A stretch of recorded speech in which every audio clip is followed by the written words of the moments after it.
ಇವತ್ತಿನ ತರಗತಿಯಲ್ಲಿ ನಿಮ್ಮ ಪಠ್ಯದಲ್ಲಿ 3ನೇ ಪದ್ಯವಾಗಿರುವಂತಹ ಹರಿಹರ ರಚಿಸಿರುವಂತಹ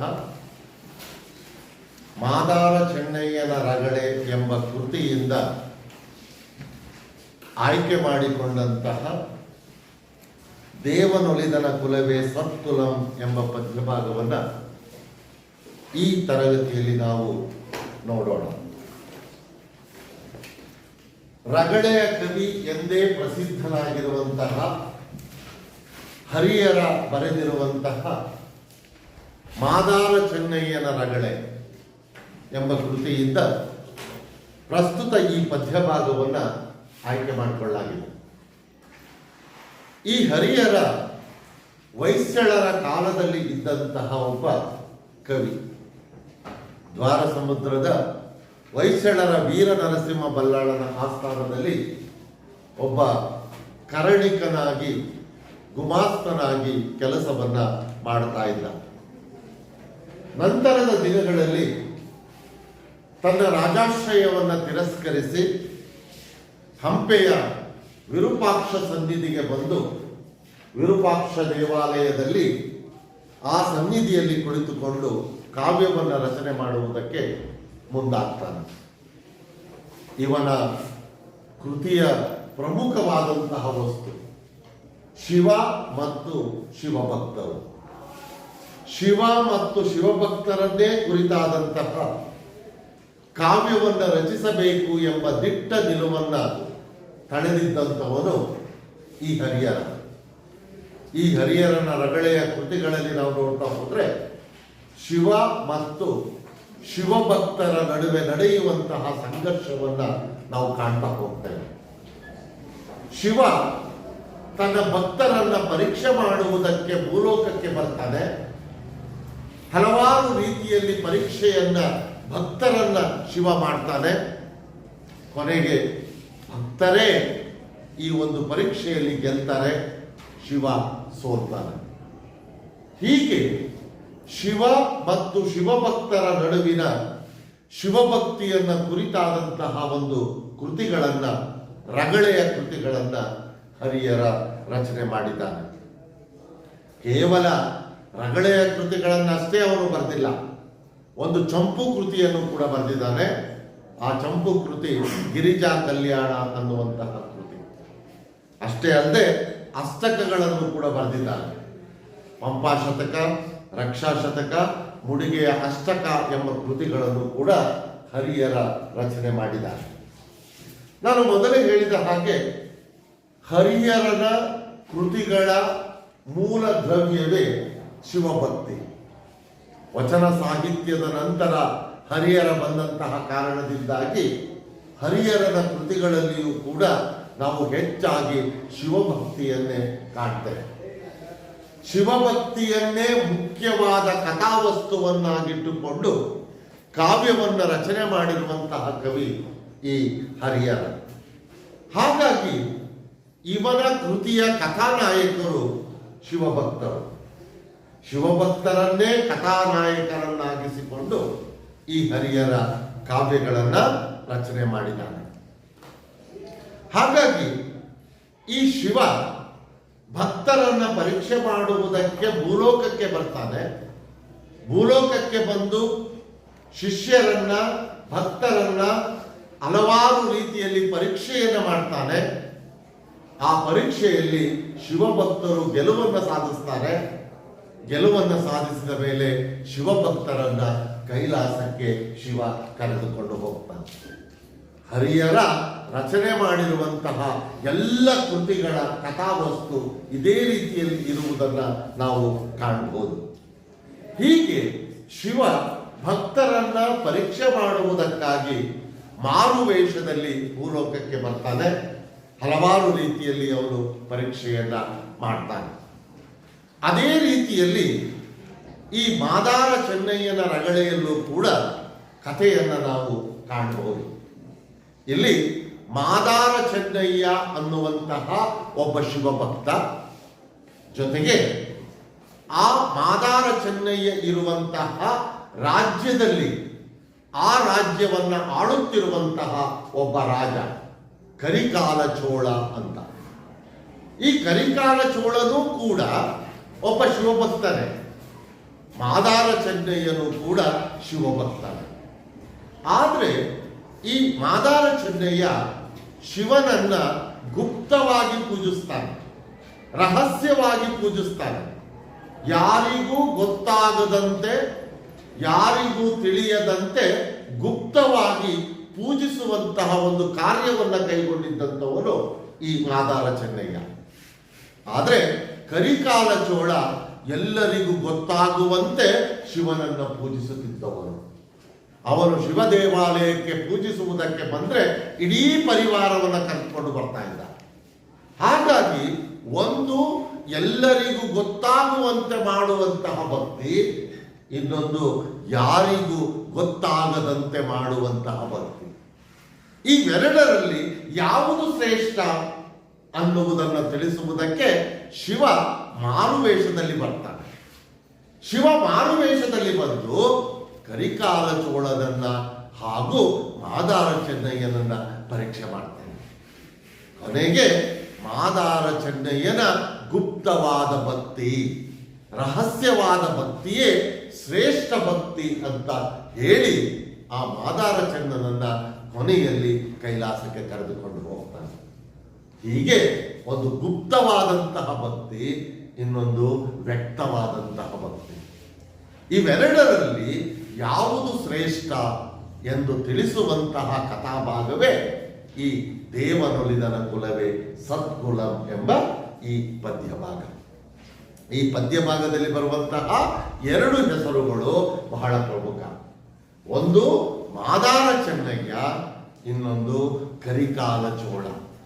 ಕರಿಕಾಲ ಚೋಳ ಆ ರಾಜ್ಯದ ರಾಜ, ಮಾದಾರ ಚೆನ್ನ ಆ ರಾಜ್ಯದಲ್ಲಿ ಒಬ್ಬ ಸಾಮಾನ್ಯವಾದಂತಹ ವ್ಯಕ್ತಿ. ಇವರಿಬ್ಬರೂ ಕೂಡ ಶಿವಭಕ್ತರೇ. ಇವರಿಬ್ಬರ ಭಕ್ತಿಯಲ್ಲಿ ಯಾರ ಭಕ್ತಿ ಶ್ರೇಷ್ಠ ಅನ್ನುವುದನ್ನ ತಿಳಿಸುವುದೇ ಈ ದೇವನೊಲಿದನ ಕುಲವೇ ಸತ್ಕುಲಂ ಎಂಬ ಮಧ್ಯಭಾಗದ ಕಥಾವಸ್ತು. ಈಗ ನಾವು ಪದ್ಯವನ್ನ ನೋಡೋಣ. ಹೀಗೆ ಹರಿಹರ ಕಾವ್ಯ ಭಾಗವನ್ನ ಪ್ರಾರಂಭ ಮಾಡ್ತಾನೆ. ಎರಡೆರಡೇ ಸಾಲುಗಳನ್ನು ಓದ್ತಾ ಹೋಗ್ತೀನಿ, ಓದಿ ಅವುಗಳ ವಿವರಣೆಯನ್ನ ಕೊಡ್ತಾ ಮುಂದಕ್ಕೆ ಹೋಗ್ತೀನಿ. ಶ್ರೀ ಶಿವನ ಸಜ್ಜೆ ಎನಿಸುವ ಚೋಳ ದೇಶವದು, ಈಶ ಭಕ್ತರೊಜಕ್ಕೆ ನಿಜ ಸುಖ ನಿವಾಸವದು.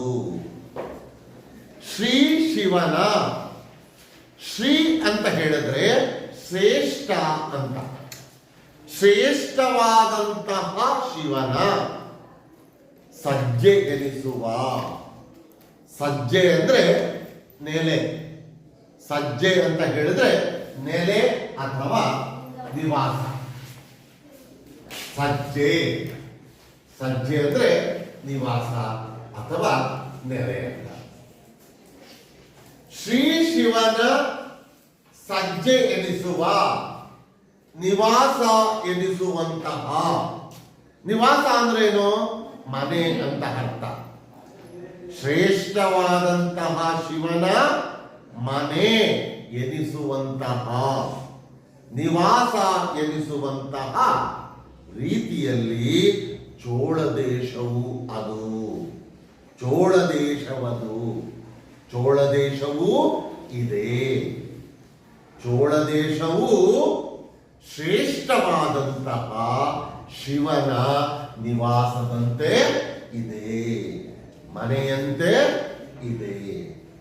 ಆ ಚೋಳ ದೇಶ ಹೇಗಪ್ಪ ಇದೆ ಅಂದ್ರೆ ಶಿವನ ವಾಸಸ್ಥಾನದಂತೆ ಇದೆ, ಶಿವನ ಮನೆಯಂತೆ ಇದೆ, ಶಿವನ ನೆಲೆಯಂತೆ ಇದೆ.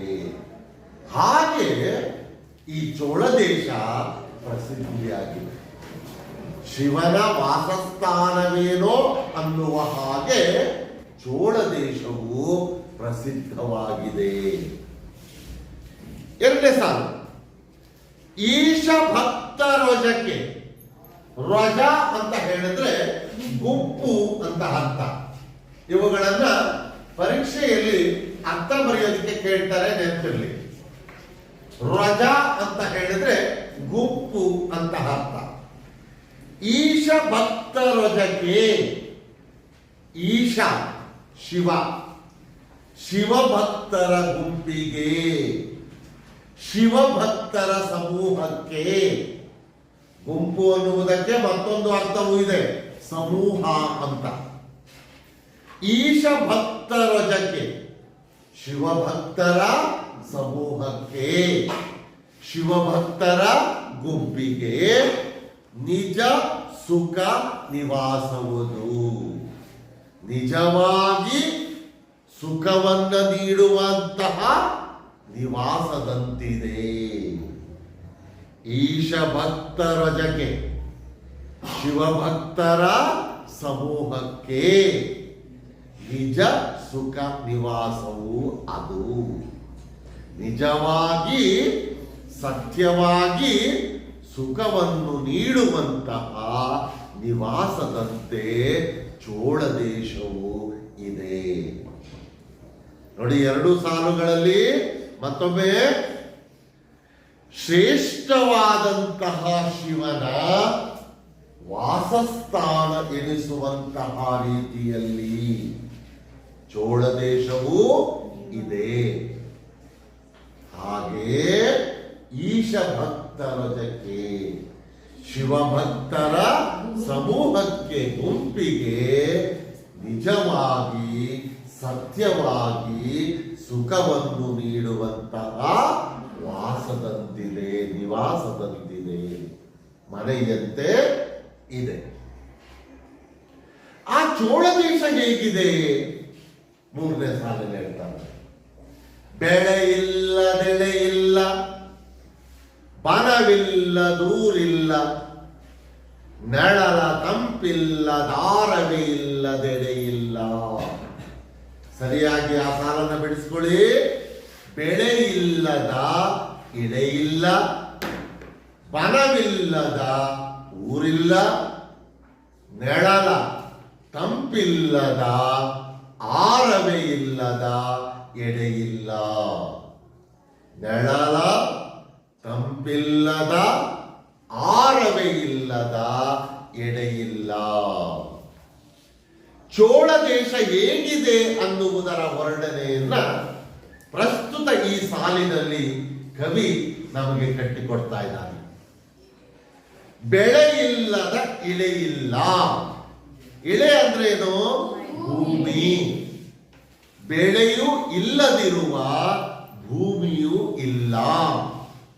ಹಾಗಂದ್ರೆ ಅರ್ಥ ಏನು? ಭೂಮಿಯಲ್ಲೆಲ್ಲ ಬೆಳೆಯು ತುಂಬಿಕೊಂಡಿದೆ, ಬೆಳೆ ಇಲ್ಲದ ಇಳೆ ಇಲ್ಲ, ಬೆಳೆಯೂ ಇಲ್ಲದಿರುವ ಭೂಮಿ ಇಲ್ಲ. ಹಾಗಂದ್ರೆ ಅರ್ಥ ಏನು?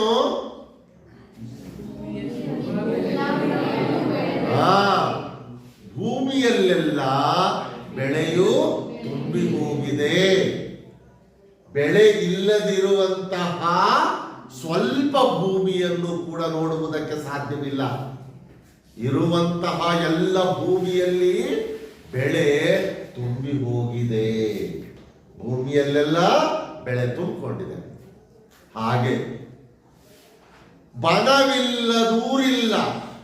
ಬನ, ವನ, ಕಾಡು. ಕಾಡುಗಳು ಇಲ್ಲದ ಊರುಗಳಿಲ್ಲ. ಅಂದರೆ ಊರುಗಳಲ್ಲೆಲ್ಲ ಕಾಡುಗಳು ಇದ್ದಾವೆ. ಊರುಗಳಲ್ಲೆಲ್ಲ ಕಾಡುಗಳಿದ್ದಾವೆ. ಭೂಮಿಯಲ್ಲೆಲ್ಲ ಬೆಳೆ ತುಂಬಿಕೊಂಡಿದೆ. ಹಾಗೆ ನೆಕ್ಸ್ಟ್, ನೆಳಲ, ನೆರಳಿನ, ತಂಪಿಲ್ಲದ, ತಂಪು ಇಲ್ಲದ, ಆರವೇ. ಆರವೇ, ಆರವೇ ಅಂದ್ರೆ ಆರಮೆ ಅಂತ. ಆರವೇ ಅಂದ್ರೆ ಉದ್ಯಾನವನ, ಪಾರ್ಕ್ ಅಂತಿರಲ್ಲ ಅದು ಉದ್ಯಾನವನ. ನೆಳಲ ತಂಪಿಲ್ಲದ, ಆರವೇ ಇಲ್ಲದ, ಎಡೆ ಇಲ್ಲ. ಎಡೆ ಜಾಗಗಳೇ ಇಲ್ಲದೆ, ಏನು ಇಲ್ಲದಿರುವ ಜಾಗಗಳಿಲ್ಲ. ನೆರಳಿನ ತಂಪು ಇಲ್ಲದಿರುವಂತಹ ಹಾಗೂ ಉದ್ಯಾನವನಗಳು ಇಲ್ಲದಿರುವಂತಹ ಜಾಗಗಳೇ ಇಲ್ಲ. ಹಾಗಂದ್ರೆ ಎಲ್ಲಾ ಜಾಗಗಳಲ್ಲಿಯೂ ನೆರಳಿನ ತಂಪನ್ನ ನೀಡುವಂತಹ ಉದ್ಯಾನವನಗಳು ತುಂಬಿ ಹೋಗಿವೆ. ನೆರಳ ತಂಪಿಲ್ಲದ, ಆರವೇ ಇಲ್ಲದ, ಉದ್ಯಾನವನಗಳಿಲ್ಲದ ಎಡೆ ಇಲ್ಲ. ಇರುವ ಎಡೆಯಲ್ಲೆಲ್ಲ, ಇರುವಂತಹ ಜಾಗಗಳಲ್ಲೆಲ್ಲ ನೆರಳಿನ ತಂಪು ನೀಡುವಂತಹ ಉದ್ಯಾನವನಗಳೇ ತುಂಬಿ ಹೋಗಿವೆ. ಊರುಗಳಲ್ಲೆಲ್ಲ ಕಾಡುಗಳು ತುಂಬಿ ಹೋಗಿವೆ, ಭೂಮಿಯಲ್ಲೆಲ್ಲ ಬೆಳೆ ತುಂಬಿ ಹೋಗಿದೆ. ಹಾಗೆಯೇ ನೆರಳಿನ ತಂಪುಗಳಿಲ್ಲದ ಜಾಗಗಳನ್ನೇ ನೋಡಕ್ಕಾಗ್ತಾ ಇದೆ. ಎಲ್ಲಾ ಜಾಗಗಳಲ್ಲಿಯೂ ನೆರಳಿನ ತಂಪು ನೀಡುವಂತಹ ಉದ್ಯಾನವನಗಳೇ ತುಂಬಿ ಹೋಗಿವೆ. ಎಲ್ಲಿ? ಚೋಳ ದೇಶದಲ್ಲಿ. ಚೋಳ ದೇಶ ಹೀಗಿದೆ. ಇಂತಹ ಚೋಳ ದೇಶದಲ್ಲಿ ಮುಂದಿನ ಸಾಲ ನೋಡಿ. ಕಾವೇರಿ ಸೋಂಕಿದರ ಪಾಪಮಂ ಸೋವೇರಿ. ಸೋವೇರಿ ಸೋವ ಪ್ಲಸ್ ಏರಿ, ಸೋವೇರಿ ಅಂತ. ಸೋವ ಪ್ಲಸ್ ಏರಿ, ಸೋವೇರಿ. ಕಾಪಾಡುವವಳು ಅಂತ. ಯಾವ ರೀತಿಯಲ್ಲಿ? ಕಾವೇರಿ ಸೋಂಕಿದರ ಪಾಪಮಂ ಸೋವೇರಿ, ಪಾಪವನ್ನ ಹೋಗಲಾಡಿಸುವವಳು. ಕಾವೇರಿ ನದಿ ಚೋಳ ದೇಶದಲ್ಲಿ ಹರಿದಿದೆ. ಆ ಚೋಳ ದೇಶದಲ್ಲಿ ಹರಿಯುತ್ತಿರುವಂತಹ ಕಾವೇರಿಯನ್ನ ಸೋಂಕಿದರೆ, ಸೋಂಕು ಅಂದ್ರೇನು? ಸ್ಪರ್ಶ, ಮುಟ್ಟಿದ್ರೆ. ಕಾವೇರಿ ನದಿಯ ನೀರನ್ನ ಮುಟ್ಟಿದರೆ ಪಾಪಮಂ ಸೋವೇರಿ, ಪಾಪ ಸಂಪೂರ್ಣವಾಗಿ ನಿವಾರಣೆಯಾಗುವ ರೀತಿಯಲ್ಲಿ ಕಾವೇರಿ ನದಿ ಚೋಳ ದೇಶದಲ್ಲಿ ಹರಿತಾ ಇದೆ. ಹರಿಯುತ್ತಿರುವಂತಹ ಆ ಕಾವೇರಿ ನದಿಯ ನೀರನ್ನ ಸೋಂಕಿಸಿದರೆ ಸಾಕು, ಸ್ಪರ್ಶಿಸಿದರೆ ಸಾಕು, ಮಾಡಿರುವಂತಹ ಪಾಪವೆಲ್ಲವೂ ನಿವಾರಣೆಯಾಗುವಂತಹ ರೀತಿಯಲ್ಲಿ ಹರಿಯುತ್ತಿದೆ. ಅಷ್ಟೇ ಅಲ್ಲ, ಕಾವೇರಿ ಸಕಲ ಸಸ್ಯಾಳಿಯಂ ಕಾವೇರಿ. ಕಾವೇರಿ ಸಕಲ ಸಸ್ಯಾಳಿಯಂ ಕಾವೇರಿ. ಕಾವೇರಿ ಎನ್ನುವುದು ನದಿ. ಆ ಕಾವೇರಿ ನದಿ ಹೇಗೆ ಚೋಳ ದೇಶದಲ್ಲಿ ಹರಿಯುತ್ತಿದೆ ಅಂದ್ರೆ, ಸಕಲ ಎಲ್ಲ ಸಸ್ಯಾಳಿ. ಸಸ್ಯ ಪ್ಲಸ್ ಆಳಿ. ಆಳಿ ಅಂದ್ರೆ ಸಮೂಹ ಅಂತ. ಆಳಿ ಅಂದ್ರೆ ಸಮೂಹ. ಸಸ್ಯ ಸಮೂಹವನ್ನ, ಸಸ್ಯ ಸಮೂಹವನ್ನ ಕಾವೇರಿ ಸಕಲ ಸಸ್ಯಾಳಿಯಂ. ಕಾವೇರಿ ನದಿಯು ಸಕಲ ಎಲ್ಲ ಸಸ್ಯ ಸಮೂಹವನ್ನ ಕಾವೇರಿ.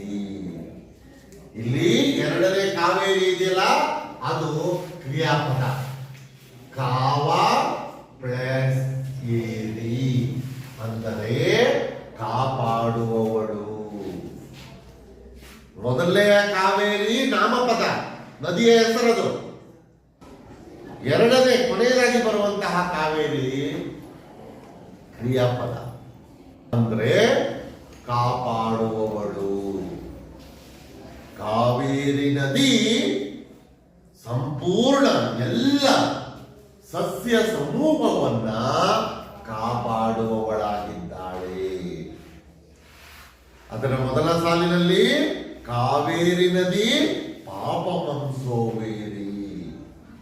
ಕಾವೇರಿ ನದಿಯ ನೀರನ್ನ ಸೋಂಕಿಸಿದರೆ ಪಾಪವನ್ನ ನಿವಾರಣೆ ಮಾಡುವವಳಾಗಿದ್ದಾಳೆ. ಅಷ್ಟೇ ಅಲ್ಲ, ಕಾವೇರಿ ನದಿ ಎಲ್ಲ ಸಸ್ಯ ಸಮೂಹವನ್ನ ಕಾಪಾಡುವವಳಾಗಿದ್ದಾಳೆ. ಹೀಗೆ ಹರಿದಳ ದೇಶದೊಳು ಹರಭಕ್ತಿ ರಸದಂತೆ. ನೋಡಿ ಎಷ್ಟು ಚೆನ್ನಾಗಿ ಹೇಳ್ತಾರೆ. ಹರಿದಳ ದೇಶದೊಳು, ಆ ದೇಶದೊಳು, ಆ ದೇಶದಲ್ಲಿ ಹರಭಕ್ತಿಯ ರಸದಂತೆ ಹರಿದಳು. ಆ ದೇಶದೊಳು ಹರಭಕ್ತಿ ರಸದಂತೆ ಹರಿದಳು. ಆ ದೇಶ ಅಂದ್ರೆ ಯಾವ ದೇಶ? ಚೋಳ ದೇಶದಲ್ಲಿ ಹರಭಕ್ತಿಯ ರಸದಂತೆ, ಹರ ಶಿವ, ಶಿವಭಕ್ತಿಯ ರಸವೇ ಹರಿಯುತ್ತಿದೆಯೇನೋ ಅನ್ನುವ ಹಾಗೆ ಕಾವೇರಿ ನದಿ ಹರಿಯುತ್ತಿದ್ದಾಳೆ. ಅಷ್ಟೇ ಅಲ್ಲ, ಧರಣಿ ತಳಕ್ಕಮೃತ, ಧರಣಿ ತಳಕ್ಕೆ ಅಮೃತ ವಿಮಲ ವಾರಿಧಿಯಂತೆ. ಧರಣಿ ಭೂಮಿ, ಭೂಮಿಯ ತಳಭಾಗಕ್ಕೆ ಅಮೃತ ವಿಮಲ ವಾರಿಧಿಯ ಹಾಗೆ. ಅಮೃತ, ಅಮೃತ ಅಂದ್ರೆ ಸಂಜೀವಿನಿ, ಜೀವವನ್ನ ಕಾಪಾಡುವಂತಹ ಅಮೃತ. ವಿಮಲ, ವಿಮಲ ಅಂದ್ರೆ ನಿರ್ಮಲ, ಶುದ್ಧ. ವಾರಿಧಿ ಅಂದ್ರೆ ಸಮುದ್ರ, ವಾರಿಧಿ ಅಂದ್ರೆ ಸಮುದ್ರ. ಭೂಮಿಯ ತಳಭಾಗದಲ್ಲಿ ಅಮೃತದ ಶುದ್ಧವಾದ ಸಮುದ್ರದಂತೆ, ಶುದ್ಧವಾಗಿರುವಂತಹ ಸಮುದ್ರದ ಹಾಗೆ ಈ ಕಾವೇರಿ ನದಿಯು ಧರಣಿ ಭೂಮಿಯ ತಳಭಾಗದಲ್ಲಿ ಹರಿಯುತ್ತಿದ್ದಾಳೆ. ಇದಿಷ್ಟು ಚೋಳ ದೇಶದ ವರ್ಣನೆ. ಆ ಚೋಳ ದೇಶದ ವರ್ಣನೆಯನ್ನ ಮತ್ತೊಮ್ಮೆ ಮೊದಲಿಂದ ಹೇಳ್ತೀನಿ ನೋಡಿ. ಶ್ರೀ ಶಿವನ ಸಜ್ಜೆನಿಸುವ ಚೋಳ ದೇಶವು ಅದು ಶ್ರೇಷ್ಠವಾದಂತಹ ಶಿವನ ವಾಸಸ್ಥಾನ ಎನಿಸುವಂತಹ ರೀತಿಯಲ್ಲಿ ಚೋಳ ದೇಶವೂ ಇದೆ.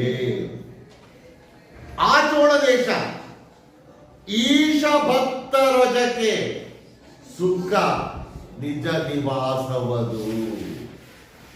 ಶಿವಭಕ್ತರ ಸಮೂಹಕ್ಕೆ ನಿಜವಾಗಿ ಸುಖವನ್ನು ನೀಡುವಂತಹ ವಾಸಸ್ಥಾನದಂತಿದೆ. ಅಂತಹ ಊರಿನಲ್ಲಿ ಬೆಳೆಯಿಲ್ಲದಿಳೆಯಿಲ್ಲ, ವನವಿಲ್ಲ, ದೂರಿಲ್ಲ, ಬೆಳೆ ಇಲ್ಲದಿರುವ ಭೂಮಿಯೇ ಇಲ್ಲ. ಅಂದರೆ ಭೂಮಿಯಲ್ಲೆಲ್ಲ ಬೆಳೆಯು ತುಂಬಿಕೊಂಡಿದೆ. ವನವಿಲ್ಲ, ದೂರಿಲ್ಲ, ಕಾಡುಗಳು ಇಲ್ಲದ ಊರುಗಳಿಲ್ಲ. ಅಂದರೆ ಊರುಗಳಲ್ಲೆಲ್ಲ ಕಾಡುಗಳು ಇದ್ದಾವೆ. ನೆಳಲ ತಂಪಿಲ್ಲದ, ಆರವೇ ಇಲ್ಲದ ಎಡೆಯಿಲ್ಲ. ನೆರಳಿನ ತಂಪು ಇಲ್ಲದೆ ಇರುವ, ಉದ್ಯಾನವನಗಳು ಇಲ್ಲದಿರುವ ಜಾಗಗಳೇ ಇಲ್ಲ.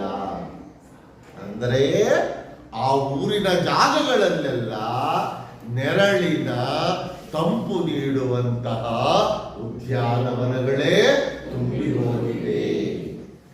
ಇಂತಹ ಊರಿನಲ್ಲಿ ಒಂದು ನದಿ ಹರಿತಾ ಇದೆ. ಆ ನದಿ ಯಾವುದು? ಆ ಕಾವೇರಿ ನದಿ ಹೇಗೆ ಹರಿತಾ ಇದೆ?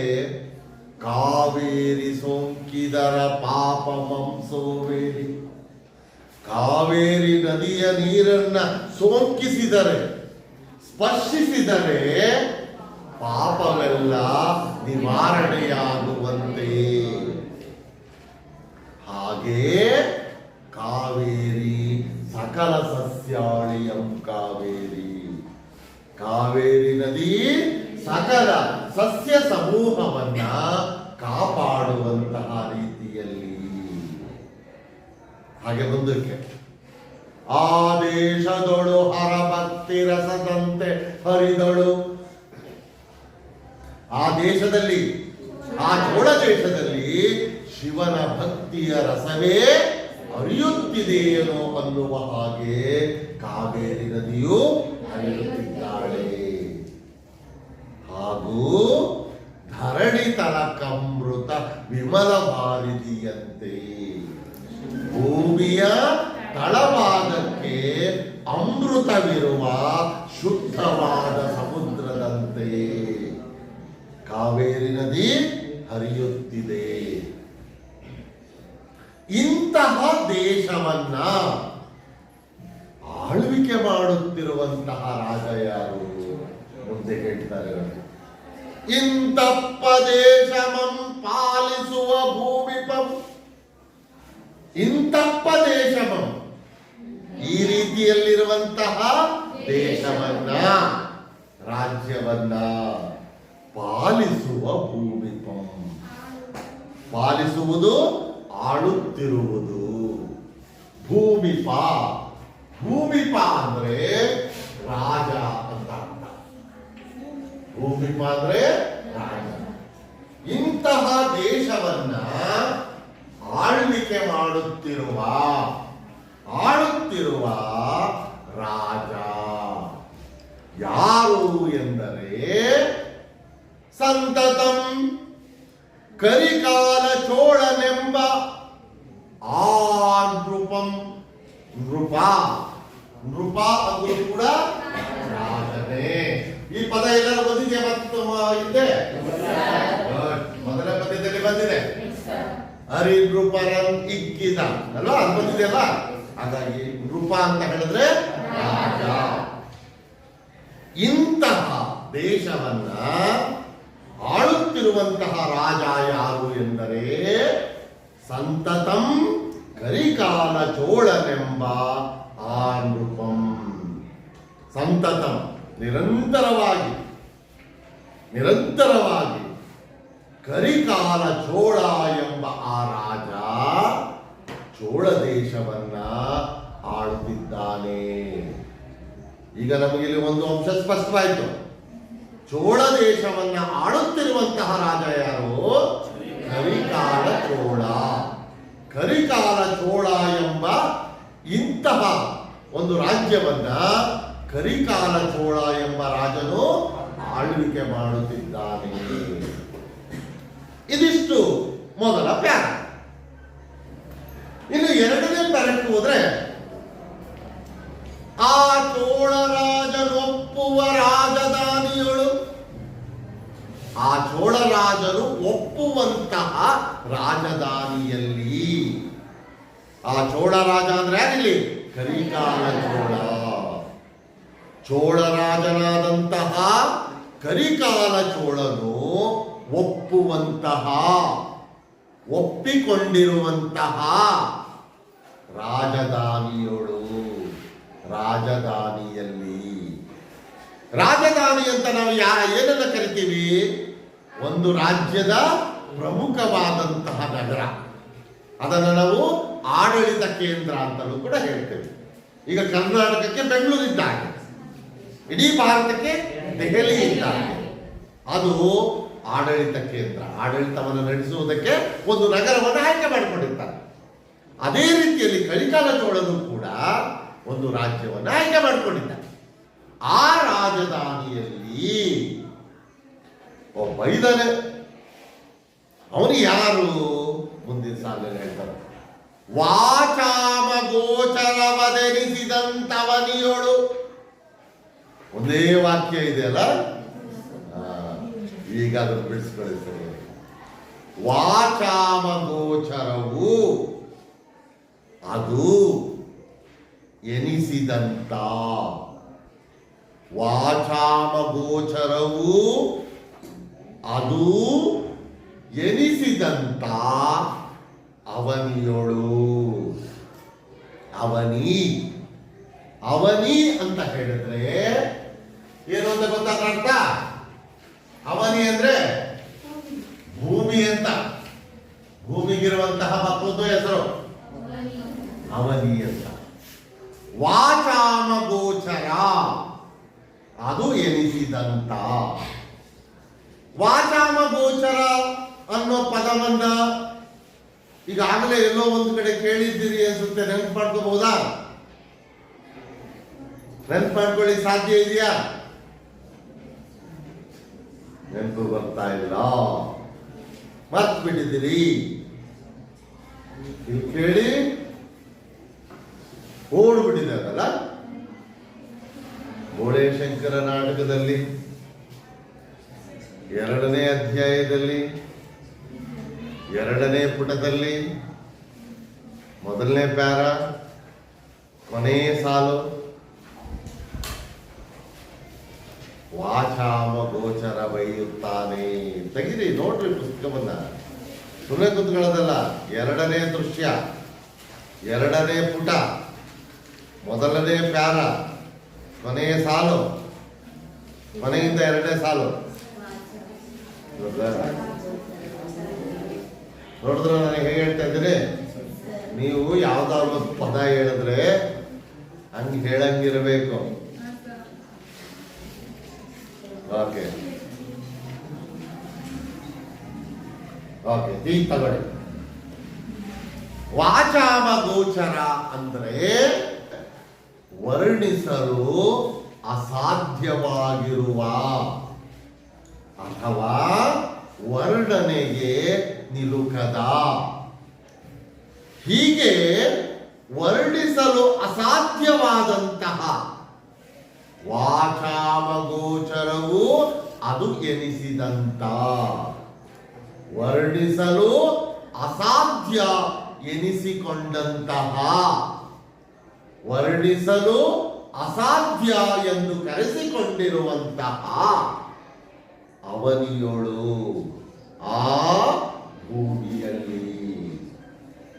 ಈ ಚೋಳ ದೇಶನು ಆಳುತ್ತಿರುವಂತಹ ರಾಜ್ಯವನ್ನ ವರ್ಣಿಸುವುದಕ್ಕೆ ಸಾಧ್ಯವಿಲ್ಲ. ವರ್ಣಿಸಲು ಅಸಾಧ್ಯವಾದಂತಹ, ವರ್ಣನೆಗೆ ಮಾತಿಗೆ ನಿಲುಕದ ರೀತಿಯಲ್ಲಿ ಇರುವಂತಹ ರಾಜ್ಯವೇ ಈ ಚೋಳರು ಆಳುತ್ತಿರುವಂತಹ ರಾಜ್ಯ. ಅಂತಹ ಮಾತಿಗೆ ನಿಲುಕದ ಅಥವಾ ವರ್ಣಿಸಲು ಅಸಾಧ್ಯ ಎಂದು ಕರೆಸಿಕೊಂಡಿರುವಂತಹ ಆ ಭೂಮಿಯಲ್ಲಿ ಒಬ್ಬ ವ್ಯಕ್ತಿ ಇದ್ದಾನೆ. ಅವನು ಯಾರಪ್ಪ ಅಂದ್ರೆ ಜಾತಿ ಮಾಧಾರ, ಚನ್ನನೆಂಬ ನಾಮಂತನಗೆ. ಜಾತಿಯಲ್ಲಿ ಮಾಧಾರ. ಮಾಧಾರ ಅನ್ನುವುದು ಒಂದು ಜಾತಿಯ ಹೆಸರು. ಮಾದಿಗ ಜನಾಂಗ ಅಂತೀವಿ ನೋಡಿ, ಮಾದಾರ ಜಾತಿ. ಮಾದಾರ ಜಾತಿಯವನಾದಂತಹ ಚೆನ್ನ ಎಂಬ ನಾಮಂತನಗೆ. ಮಾದಾರ ಜಾತಿಯಲ್ಲಿ ಹುಟ್ಟಿರುವಂತಹ ಒಬ್ಬ ಇದ್ದಾನೆ. ಅವನ ಹೆಸರು ಏನಪ್ಪ ಅಂದ್ರೆ ಚೆನ್ನ ಎಂದು ಹೆಸರು ಅವನಿಗೆ. ಜಾತಿಯಲ್ಲಿ ಮಾದಾರ, ಚೆನ್ನ ಎಂಬ ಹೆಸರು ತನಗೆ, ಅವನಿಗೆ. ಈಗ ನಮಗಿಲ್ಲಿ ಸ್ಪಷ್ಟವಾಯಿತು. ಆಳ್ವಿಕೆ ಮಾಡುತ್ತಿರುವಂತಹ ವ್ಯಕ್ತಿ ಕರಿಕಾಲ ಚೋಳನಾದ್ರೆ ಆ ರಾಜ್ಯದಲ್ಲಿ ಇನ್ನೊಬ್ಬ ಇದ್ದಾನೆ. ಅವನು ಜಾತಿಯಲ್ಲಿ ಮಾದಾರ, ಚೆನ್ನ ಎಂಬ ಹೆಸರನ್ನ ಪಡೆದುಕೊಂಡಿರುವವನು. ಈ ಜಾತಿ ಮಾದಾರ ಅನ್ನುವ ಹೆಸರು, ಚೆನ್ನ ಎಂಬ ಹೆಸರು ಎರಡೂ ಕೂಡ ಏನಾಗಿದೆ ಮುಂದಿನ ಸಾಲಿನಲ್ಲಿ ಹೇಳ್ತಾರೆ ನೋಡಿ. ಓ ತಿರ್ಪುದನ್ವರ್ಥಮಾಗಿ, ಓ ತಿರ್ಪುದು ಒಂದಾಗಿ. ಜಾತಿ ಮತ್ತು ಹೆಸರು ಎರಡೂ ಒಂದಾಗಿ. ಅವನ ಜಾತಿ ಯಾವುದು? ಮಾದಾರ.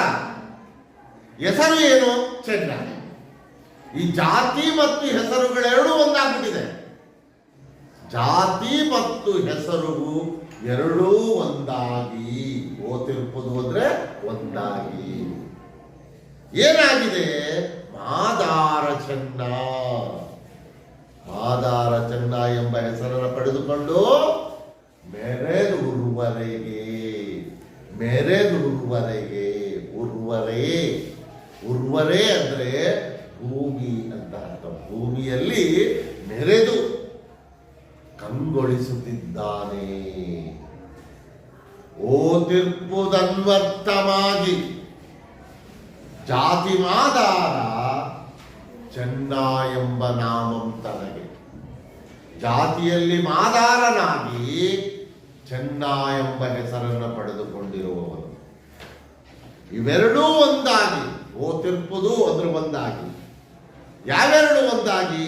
ಜಾತಿ ಮತ್ತು ಹೆಸರು ಒಂದಾಗಿ ಮಾದಾರ ಚೆನ್ನ ಎಂಬ ಹೆಸರನ್ನು ಪಡೆದುಕೊಂಡು ಮೆರೆದು ಉರ್ವರೆಗೆ ಭೂಮಿಯಲ್ಲಿ ಮೆರೆಯುತ್ತಿದ್ದಾನೆ, ಕಂಗೊಳಿಸುತ್ತಿದ್ದಾನೆ.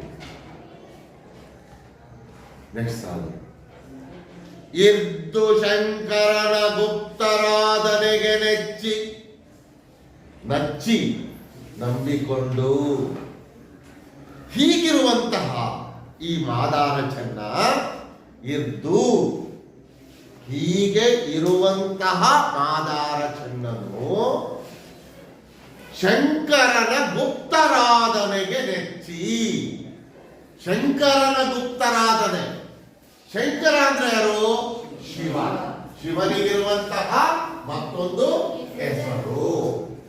ಈಗ ಗುಪ್ತರಾಧನೆ, ಗುಪ್ತ ಬಿಡಿಸೋದು, ಇದನ್ನು ಕೇಳ್ತಾ ಪರೀಕ್ಷೆಯಲ್ಲಿ. ಗುಪ್ತ ಆರಾಧನೆ. ಗುಪ್ತ ಅಂದ್ರೇನು? ರಹಸ್ಯ ಅಂತ.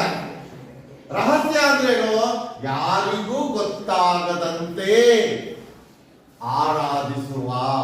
ಆರಾಧಿಸೋದ್ರೇನು? ಪೂಜಿಸೋದು. ಇವರ ಮಾದಾರ ಚೆನ್ನನ ಒಂದು ವಿಶಿಷ್ಟವಾದಂತಹ ಗುಣ ಏನು ಅಂದ್ರೆ, ಅವನು ಶಿವನನ್ನ ಯಾರಿಗೂ ಗೊತ್ತಾಗದಂತೆ, ಯಾರಿಗೂ ತಿಳಿಯದಂತೆ ಪೂಜಿಸುವುದನ್ನ ರೂಢಿಸಿಕೊಂಡು ಬಂದಿದ್ದಂತಹ ಒಂದು ಕ್ರಮ. ಇದನ್ನ ಮಾದಾರ ಚೆನ್ನ ನಚ್ಚಿಕೊಂಡು, ನಚ್ಚಿ ಅಂದ್ರೆ ನಂಬಿಕೊಂಡು, ಶಂಕರನ ಗುಪ್ತರಾಧನೆಗೆ ನೆಚ್ಚಿ ಶಿವನನ್ನ ರಹಸ್ಯವಾಗಿ ಪೂಜಿಸುವುದನ್ನ ನಂಬಿಕೊಂಡು, ರಹಸ್ಯವಾಗಿ ಪೂಜಿಸುವುದನ್ನ ರೂಢಿಸಿಕೊಂಡು ಸಾಧು. ಹೀಗೆ ಸಾಗಿ ಶಿವಭಕ್ತಿಯಂ ವೀರದಿಚ್ಛೆಗೆ ಮೆಚ್ಚಿ. ಶಿವಭಕ್ತಿಯಂ ತನ್ನ ಶಿವಭಕ್ತಿಯು ಬೀರದ ಇಚ್ಛೆಗೆ ಮೆಚ್ಚಿ. ಬೀರದ ಅಂದ್ರೆ ಪ್ರಕಟವಾಗದ. ಪ್ರಕಟವಾಗದ ಅಂದ್ರೇನು? ಯಾರಿಗೂ ಗೊತ್ತಾಗದಂತಹ, ಯಾರಿಗೂ ಗೊತ್ತಾಗದಿರುವಂತಹ ರೀತಿಗೆ ಮೆಚ್ಚಿ, ತನ್ನನ್ನು ತಾನೇ ಮೆಚ್ಚಿಕೊಂಡು. ಅಪ್ಪ, ನಾನು ಪೂಜಿಸುತ್ತಿರುವುದು ಯಾರಿಗೂ ಗೊತ್ತಾಗಿಲ್ಲ. ಅದೇ ಅವನು ಖುಷಿ. ಪೂಜಿಸುತ್ತಿರುವುದು ಯಾರಿಗಾದ್ರೂ ಗೊತ್ತಾದರೆ ಅವನ ಮನಸ್ಸಿಗೆ ಸಂಕಟಾಗುತ್ತೆ. ಯಾರಿಗೂ ಗೊತ್ತಾಗದೇ ಇರುವಂತಹ ಆ ರೀತಿಗೆ ಅವನಿಗೆ ತನ್ನ ಬಗ್ಗೆ ತನಗೆ ಮೆಚ್ಚುಗೆ ಇದೆ. ಇದನ್ನ ರೂಢಿಸಿಕೊಂಡು ಬಂದಂತವನು ಮಾದಾರ ಚೆನ್ನ. ನೋಡಿ, ನಮಗೂ ಮಾದಾರ ಚೆನ್ನನಿಗೂ ಇರುವಂತಹ ವ್ಯತ್ಯಾಸ ಅದು. ನಾವು ಮಾಡುವಂತಹ ಪೂಜೆಯನ್ನು ಹೇಗೆ ಮಾಡ್ತೀವಿ? ಎಲ್ಲರಿಗೂ ಗೊತ್ತಾಗುವಂತೆ ಮಾಡ್ತೀವಿ. ಮನೆಯಲ್ಲಿ ಏನಾದರೂ ಒಂದು ಪೂಜೆಯನ್ನು ಮಾಡಿಸುವಾಗ ಇಡೀ ಊರಿನವರು ಬರಕ್ಕೆ ಹೇಳ್ತೀವಿ, ನಮ್ಮ ಬಂಧು ಬಳಗವನ್ನೆಲ್ಲ ಬರಕ್ಕೆ ಹೇಳ್ತೀವಿ. ಆದ್ರೆ ಮಾದಾರ ಚೆನ್ನ ಹಾಗಲ್ಲ. ಮಾದಾರ ಚೆನ್ನ ಶಿವನನ್ನ ಗುಪ್ತವಾಗಿ ರಹಸ್ಯವಾಗಿ ಪೂಜಿಸುವುದನ್ನ ನಂಬಿಕೊಂಡು ಪೂಜಿಸಿಕೊಂಡು ಬರ್ತಿದ್ದಾನೆ. ತನ್ನ ಈ ಪೂಜಿಸುವಿಕೆ ಬೀರದಿಚ್ಛೆಗೆ, ಪ್ರಕಟವಾಗದ, ಯಾರಿಗೂ ಗೊತ್ತಾಗದಿರುವಂತಹ ರೀತಿಗೆ ತನ್ನನ್ನು ತಾನೇ ಮೆಚ್ಚಿಕೊಂಡು ಮುಂದಕ್ಕೆ ಭಕ್ತ ಚೋಳನ ತುರಂಗಮಂ ಬದುಕಬೇಕೆಂದು ಭಕ್ತನಾದಂತಹ ಕರಿಕಾಲ ಚೋಳನ ತುರಂಗ. ತುರಂಗ ಅಂದ್ರೇನು? ಕುದುರೆ ಅಂತ. ತುರಂಗ ಅಂದ್ರೆ ಕುದುರೆ.